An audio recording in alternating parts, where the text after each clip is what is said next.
Elias was a soldier, a shield in human form. War had etched lines on his face, each telling a silent tale of battles fought and scars earned. He was a man of few words, his silence a heavy cloak. It spoke of a depth rarely seen, a depth born from witnessing too much pain, too much loss. His composure was unwavering, his gaze steady, reflecting a spirit tempered in the fires of countless trials. Respect followed him like a shadow. He was known for his courage, his unwavering resolve in the face of danger. His fellow soldiers saw him as a rock, a symbol of unyielding strength. But beneath that hardened exterior, Elias carried a burden of responsibility, of silent suffering, and of a love for his people so profound that it had become a part of his very being. He bore it all with stoicism, for he knew the cost of freedom. He understood the weight of sacrifice. Elias had built walls around his heart, each stone a memory, each layer a defense against the horrors he had witnessed. He kept his emotions in check, suppressed beneath the surface. To care was to invite pain, and pain was a luxury he couldn't afford. Not when lives were at stake, not when his focus could mean the difference between survival and oblivion. His aloofness was not indifference, but a shield. He protected his heart to protect his purpose. He was a soldier first, a protector of the innocent, a guardian against the encroaching darkness. And in the chaos of war, he had learned that detachment was not weakness, but necessity.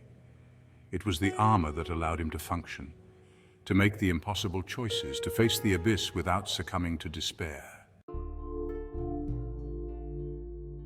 The village was nestled in a valley, scarred but not broken by the war. Its people were wary, their smiles tinged with sadness, their laughter muted by the ever-present threat. They welcomed the soldiers with a cautious kindness, offering what little they had in terms of food and shelter. Elias, however, remained distant, observing from the periphery. He accepted their hospitality with a curt nod, his eyes betraying nothing of the turmoil within. Then came Ilara. She was different. Young, with eyes that shone with an inner light, she seemed untouched by the darkness that clung to the others. Her kindness was instinctive, her spirit unyielding. She saw through Elias's walls, recognizing the pain he so carefully concealed. And in her presence, a flicker of something akin to warmth stirred within him. A flicker he quickly extinguished, reminding himself of the danger of attachment. The attack came without warning, a sudden surge of violence that shattered the night. The enemy, cloaked in shadows and driven by a thirst for blood, descended upon the village like wolves upon a flock of sheep. The air filled with the clash of steel, the screams of the wounded, the agonizing symphony of war.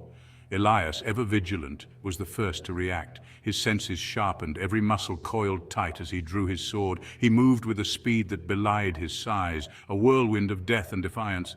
Each swing of his blade was precise, deadly, a testament to years spent honing his skills for this very purpose. He fought like a man possessed, driven by a primal need to protect.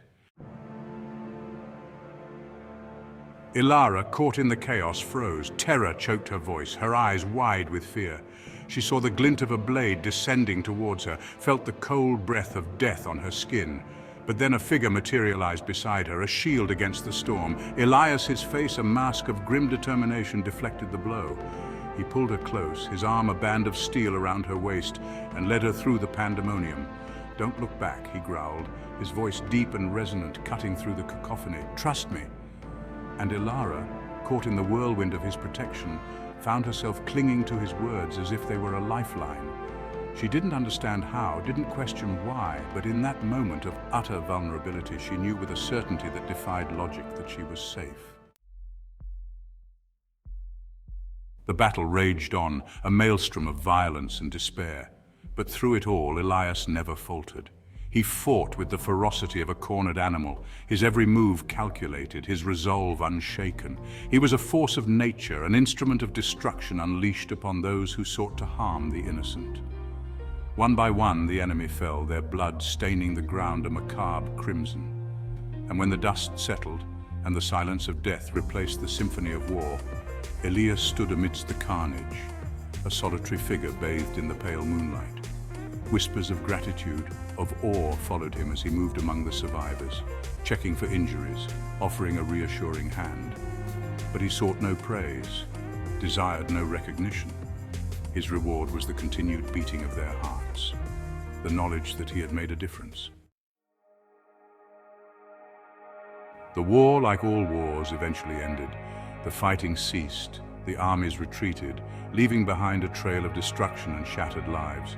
Peace, fragile and uncertain, settled over the land like a shroud. But for Elias, there was no respite, no escape from the memories that haunted his dreams. He had survived, but victory felt hollow. The price of peace, he had learned, was etched in the lines on his face, the scars on his body, the ghosts that whispered his name in the dead of night. He had sacrificed his youth, his innocence, his very soul to protect others. And now, with the fighting over, he felt adrift, unmoored, a stranger in a world that had moved on without him. Elias stayed in the village. He couldn't bring himself to leave, not when he felt so deeply connected to the people he had sworn to protect. He helped them rebuild their homes, their lives, his silence now a source of comfort rather than distance. He taught the children how to defend themselves, his lessons imbued with the hard-won wisdom of experience. And Ilara, ever present, became his shadow, her laughter a balm to his wounded soul. He tried to deny the feelings that blossomed within him, the unexpected warmth that spread through his chest whenever she was near. He reminded himself of his duty, his vow to never let anyone get too close. But Ilara, with her gentle touch and unwavering spirit, chipped away at his defenses, revealing the man beneath the armor.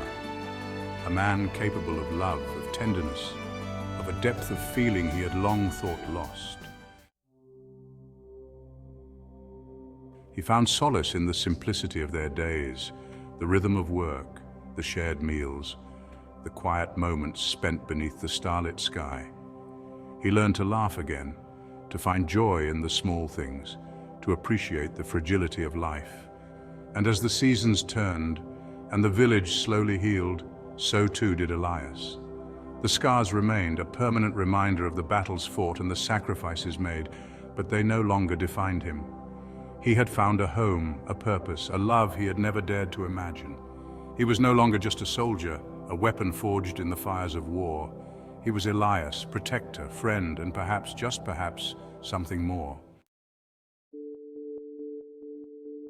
Years passed.